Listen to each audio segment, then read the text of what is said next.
They were probably chased down by the Sentinels and the Royal Guards, I guess. Wandering Right? around the Great Desert is asking Also, for trouble. the A lot of it. There's a reason Zion makes a point of banishing its criminals. the naytiba scheme. Something is strange about this. That is literally Who just or life what could support have for done this? Orcal, I'm pretty sure. Probably They are gathering Naytiba's blood so that Maybe I'm wrong. I don't know. Guess it his doesn't life really can matter be either. prolonged, you know? That's true, but in any case, That's my simple it says take the on it data anyway. chips were flown away using drones. I'll search the area.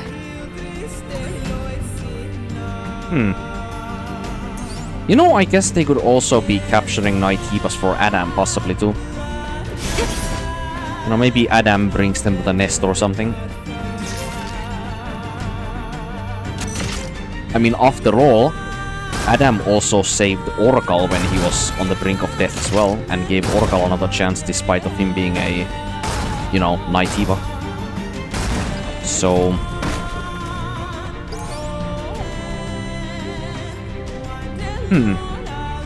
You know what's actually very strange?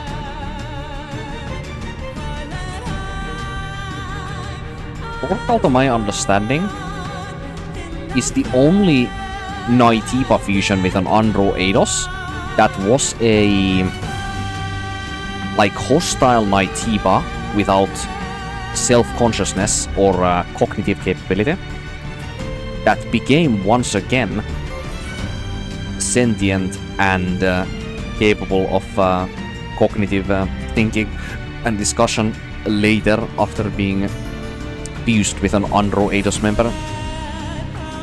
I don't think anybody else in this entire story has that, like, backstory.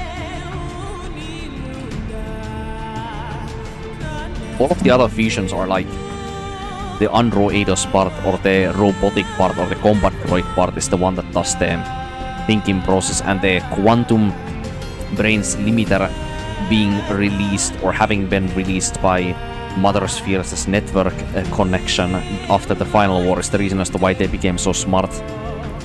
And they were simply just combined with parasitic naytibas, and that's the naytibas basically just mostly just kind of riding on top of them bloodthirsty droids that have gone AWOL. But when it comes to this like Andro-Eidos fused naytiba like Orcal, like the part of him that understands what he still is has to be the naytiba part, because at the end, when he gives his like death dialogue basically at the end of the game, he says that, like, he personally says or claims that he was a naytiba who killed countless humans, right?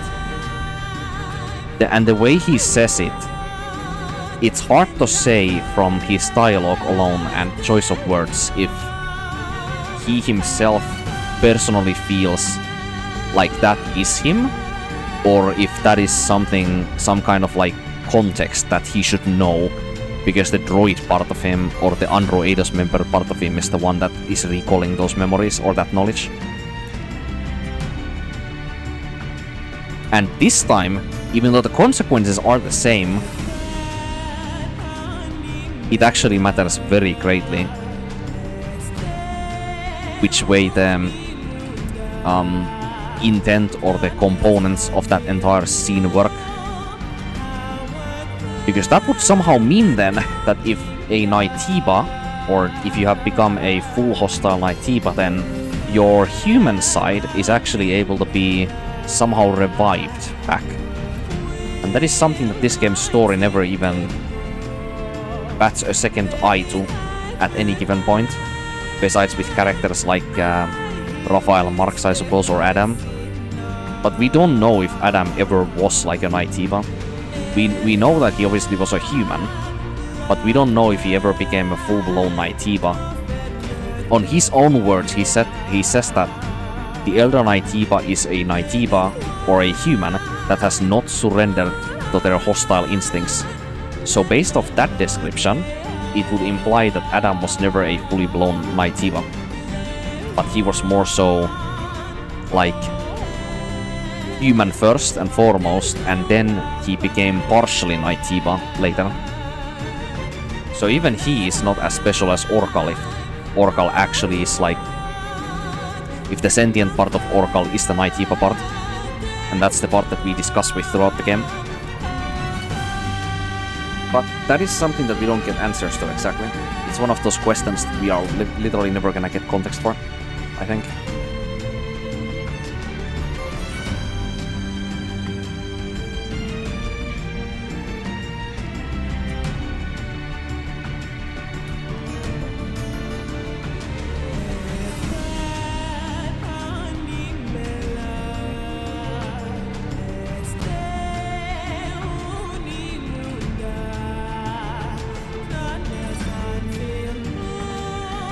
I expect They could also be replacing Orcal's bodies maybe instead of transfusing or transferring blood between the naytibas. But that would just be like unnecessarily like arduous to do, I think. So I don't think that they would be replacing Orcal's body like now and then maybe. Then again, does it really matter? Not really. Just some more thoughts, I guess. It's either they are transferring the blood or they are transferring the bodies, but I mean, same consequences, same intent.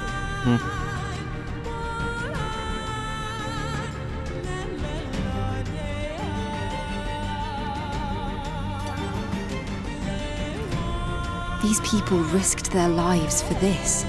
I'm not sure what they were thinking. Well, whatever they were thinking, not everything is black and white. It's all open to interpretation. Well, there's nothing more to investigate. Hey, if we're heading back, why don't we visit that restaurant again? It's possible we could have missed something. You know what's actually very weird about Adam's choice of words there? It's possible we could have missed something. It's either Adam is encouraging Eve to be inquisitive, or it's because Adam has somehow set up this entire, like, Liberation Front, like, encounter that we have here, because he used to be the leader of it, obviously, as Raphael Marx. So, it's either he's set up that we are following, or he's just, you know, encouraging us to be very inquisitive.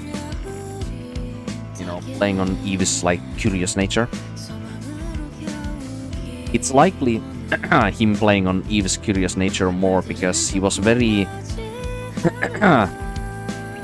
he was very contempt and should I say offended by this entire Liberation Front encounter the first time when we go and investigate this restaurant here, so likely that he's just playing on some Eve's, well, some of Eve's virtues here. It's likely what's going on more so. What's an angel doing here? How are you involved? I know those people never made it back from the Great Desert. I see. So that's what happened. The truth can never be concealed. Have you not noticed something's wrong with Orcal? People settle for order and feign ignorance. What do you mean? Are you sure everything you believe is true, Angel? That is all I can say.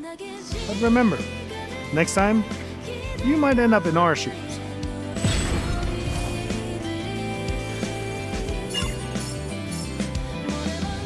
Cheap lines. Are you sure everything you believe is true, Angel?